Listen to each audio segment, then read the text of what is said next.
Are D Sharma exercise 5.6 question number 10। Question number 10 क्या बोल रहा है? The first and last term of an AP are 17 and 350, यानी first term आपका 17 दिया हुआ है और लास्ट टर्म जो है 350 दिया हुआ है respectively. If the common difference is 9, common difference भी दिया हुआ है, फर्स्ट टर्म भी दिया हुआ है, लास्ट टर्म भी दिया हुआ है। बोल रहा how many terms are there and what is their sum, कितना नंबर ऑफ टर्म्स होगा, यानी एन का वैल्यू कैलकुलेट करना है और सम कैलकुलेट करना है, ठीक है ना। तो चलिए इसको हम लोग सॉल्व करते हैं। यानी गिवन में क्या है सर? गिवन में है आपके पास फर्स्ट टर्म दिया हुआ सर, क्या है?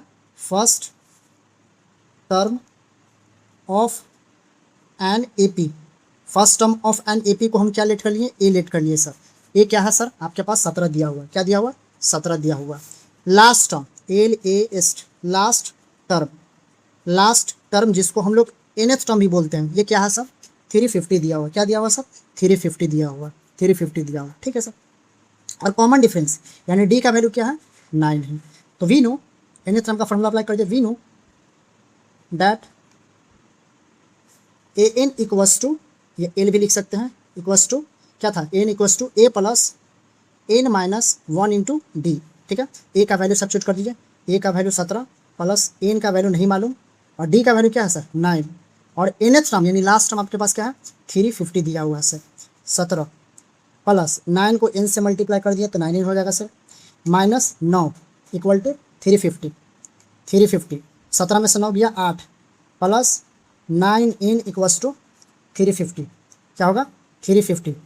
अब यहाँ से 9n इक्वल्स टू 350 माइनस 8, तो 9n इक्वल्स टू कितना हो जाएगा? 342 हो जाएगा। क्या हो जाएगा सर? 342। 350 में से 8 गया 342। n का वैल्यू क्या होगा सर? यानी 342/9, 9 27, फिर क्या होगा? के बार में कट जाएगा, 9 27 और 9 चौक 9 45, 9 27 38 बार में। तो n का वैल्यू क्या होगा? 38 निकल कर आएगा, ठीक ना। 8 9 72 के 2, ठीक है। 7 9 27 27 27 27 चौके 34, ठीक है। यानी n का वैल्यू क्या निकल कर आएगा सर? 38 निकल कर आएगा, यानी नंबर ऑफ टर्म्स 38 आया। अब क्या बोल रहा है? नंबर ऑफ टर्म्स से निकल गया, अब हम लोग को सम पूछ रहा है सर। क्या पूछ रहा है? सम। तो सम का फॉर्मूला क्या होता है? Sn equals to n/2। जब भी n निकल जाए और लास्ट टर्म दे तो ये फार्मूला को अप्लाई कर देना है, ठीक है ना कि n/2 2a plus n minus 1 into D को अप्लाई करना है, a प्लस n, ठीक है। तो हमारे पास एस 38 फाइंड करना है, n का वैल्यू 38/2, a का वैल्यू दिया हुआ सर 17 प्लस लास्ट टर्म आपके पास क्या है? लास्ट टर्म आपके पास है 350, क्या है? 350 दिया हुआ सर। एस 38, ये कटेगा तो 19 बार में कट जाएगा सर, ठीक है। और ये कितना हो जाएगा? 350 में इसे जोड़ेंगे कितना होगा? यानी 367 होगा, क्या होगा? 367 यानी 367 होगा सर, ठीक है ना।